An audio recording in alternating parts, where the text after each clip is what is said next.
विवाह कार्यात आशीर्वादपर असे 8 श्लोक म्हटले जातात, त्यांनाच मंगलाष्टक असं म्हणतात.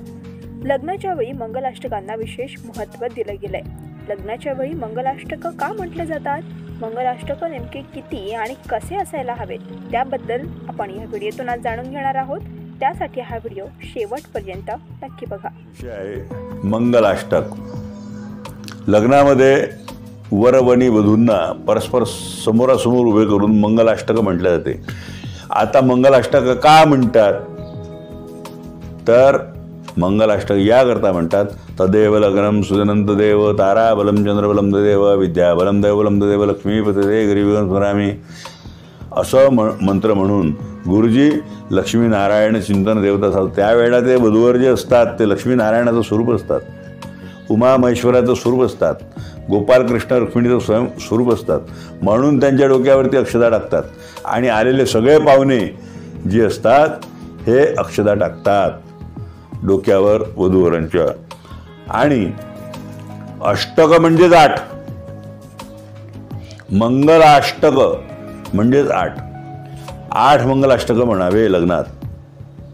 जास्त म्हणू नये आणि कमी म्हणू नये.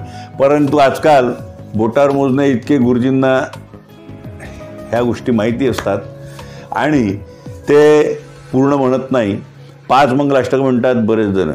बरेच लग्नात मी बघितलं आहे की 5 मंगलाष्टक म्हणतात, पण त्याचं म्हणू नये, अजून 3 म्हणावे सोबत. आणि शेवट लग्न लागलं. मुहूर्त म्हणजे काय तर मुहूर्त म्हणजे आमचं या वेळेवर लग्न लागलं पाहिजे. म्हणजे तदेव लग्नम सुजनंत देव ताराबलम चंद्रबलम देव या शेवटच्या मंगलाष्टकाच्या अक्षता त्यांच्या डोक्यावर पडल्या पाहिजे. ही त्याची मुख्य भूमिका. मंगलाष्टक म्हणण्याच्या विविध बाजू आहेत. जे ज्येष्ठ थोर साहित्यिक लोक होते यांनी मराठी वाङ्मयातून साहित्य लिहिलेले आहे. जे संस्कृतचे कवी होते त्यांनी संस्कृतमध्ये लिहिलेले आहेत. आणि जे महर्षी होते त्यांनी श्रीमद भागवताचे श्लोकाच्या स्वरूपात लिहिलेले आहेत.